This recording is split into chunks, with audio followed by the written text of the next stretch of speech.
Hi and welcome to a new lesson of heat transfer. Today we start talking about internal flow convection. For internal flow convection, the fluid is completely surrounded by solid boundaries. We can have different cross-sectional shapes. For example, we study flow in circle and pipes, where the cross-sectional shape is a perfect circle. In this situation, we usually have a very large pressure gradient that drives the fluid. But we can also study flows through rectangular ducts, and this kind of geometry is common in heating or cooling buildings or air conditioning, where the pressure gradient that drives the fluid is quite low.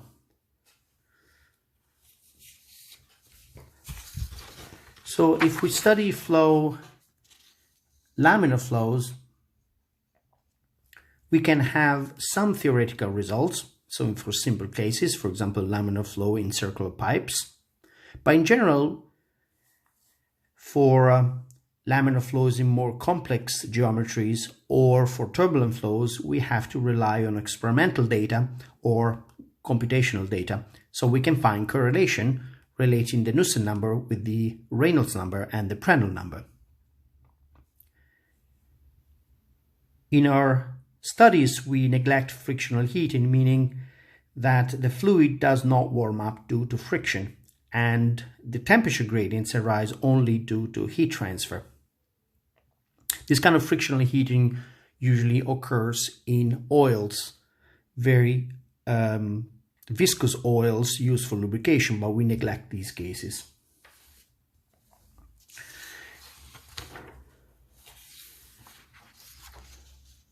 In general, we assume the properties to be constant, and we only mainly interested in the velocity and temperature variation along the x direction.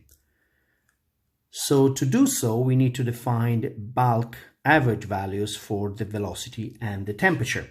So let's start from the kinematic case. We need to define an average velocity, because at a general location x, usually the velocity profile depends on x. Of course, it depends also on the wall normal coordinate. So for a pipe, there would be the radius defined from the pipe axis. So this is a sketch of the laminar profile, where the no-slip condition is satisfied at the wall. The maximum velocity occurs at the center line of the pipe axis.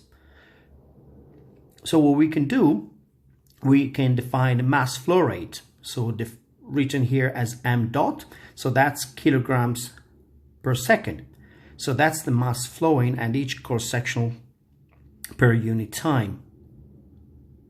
So m dot is equal to rho, a certain velocity Vm, which is the bulk velocity, times the cross-sectional area. So we can write this as the integral over the surface area of the density times the velocity profile and the dAc, the differential of the cross-sectional area. So this is a way to express a conservation of mass. And because of this principle, m dot is the same at each cross-section.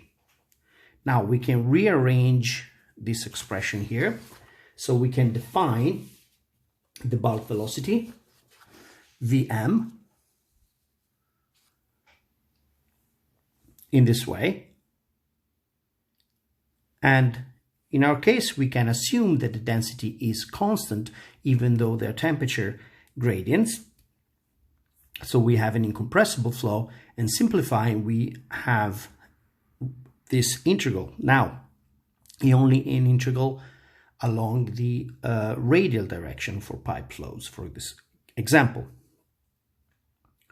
So this relationship is quite general, so it's valid for laminar flow profiles, but also for the mean flow in the turbulent case. Now that we have defined the mean velocity, we can define a mean or average temperature. The key difference is that Tm, the average temperature, will change along the x direction, while Vm does not change along x. To define Tm, we use the energy of the fluid. So the energy of the fluid at a certain location is m dot CPTM, which is the internal energy of the fluid. So we can write this in integral form. And m dot can also be expressed as a function of the velocity profile. By doing so, we rearrange this expression and we solve for Tm, the average temperature. So for a pipe flow, we also, just like in the velocity case, we have an interval from 0 to r, so along the radial direction. And we assume in this case that not only the density is constant, but also Cp, the specific heat, is constant. And in general, we keep in mind that the properties are evaluated at a bulk mean fluid temperature. So if you have a pipe, we have an entrance and an exit. So we have initial mean temperature and the exit mean temperature. We take the average, and this Tb as the temperature at which we evaluate the properties.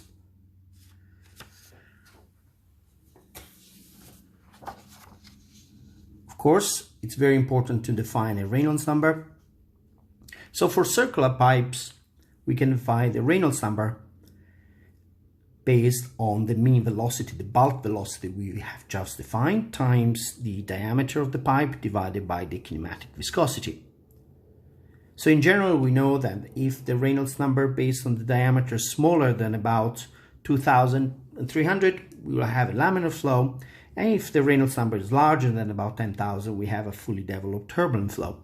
Anything between, we can call it transitional or intermittent flow. And of course, it's very important to know what kind of regime we have, because the heat transfer properties of the fluid, of the flow, depend on the flow regime. And also we have other factors, for example, roughness, vibration, or defects in the geometry and so on, that determine the condition, the flow conditions. But what about if we have a non-circular pipe?